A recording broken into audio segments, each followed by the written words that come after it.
Hi, it's Jerry. Welcome back to the Project Slumber podcast. Today we're going to talk more about sleep and specifically some tips and habits to employ. Okay, so today's topic for episode 8 is about practical sleep tips and habits. So when we think about sleep in general, sleep hygiene, sleep health, we usually think about three things. So number one is when you're going to sleep. Number two is the duration of sleep and how quality the sleep actually is. Number three is the sleep hygiene associated before and after. So what you do before sleep and after sleep. Um, and so we're going to go through those three things today. We're going to start off with when we go to sleep. So as a teenager, it differs in time. Based on age. So like for me personally or with my friends, usually we go sleep later, for example, around 11 to 12. And even in some cases, people usually sleep later, especially during this time. And that's usually associated with the actual chemistry of our body. So, melatonin, which is a sleep hormone, tends to be suppressed as a teenager and usually produced more later during the night, and that also has a factor to do with technology, and that will be in our third topic. But usually I recommend, and like scientists, all doctors all recommend that you should go to sleep, around. It depends, but like if you're a teenager, don't go past midnight. That's usually not as healthy, and if you're younger, then you should go sleep before 10 or 11. It's usually the best. And so the second topic is, I think, one of the more important parts is the actual sleep quality and duration. So, you know, doctors suggest, everyone suggests to sleep around 7 to 10 hours. As a teenager or even an adolescent, you're supposed to sleep more than that, so at least eight. So around 10 is actually very ideal. Um, for a teenager, I feel like most people, sleep around 7 hours, even less.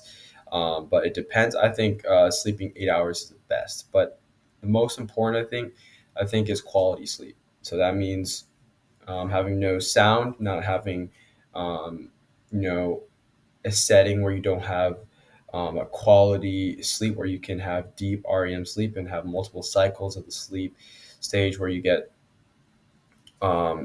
fully positively healthy sleep. And so um, around 8 hours, 8 hours, 7 hours is all optimal. It just depends.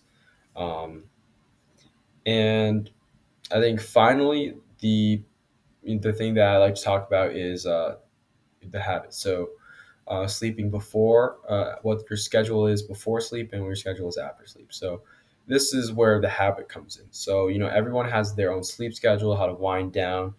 Teenagers especially are prone to having this inclination to spend time on electronics before sleep, which is um, it's just not it's just quite not the just frankly not the best to sleep before right after watching your phone. And so um, a good sleep tip is to basically keep your electronics away for 30 minutes before you sleep. And so what I like to do is stretch, or when after brushing teeth, you can just read a book or stretch, or simply just lie on your bed and wind down. I think doing any yoga, reflection, mindfulness is a very good habit, especially when you want to wind down. And also, when you wake up, I think one of the most important things is to have exposure to bright light, to natural light. So open the blinds up, have a good startup routine, whether it's being a daily shower.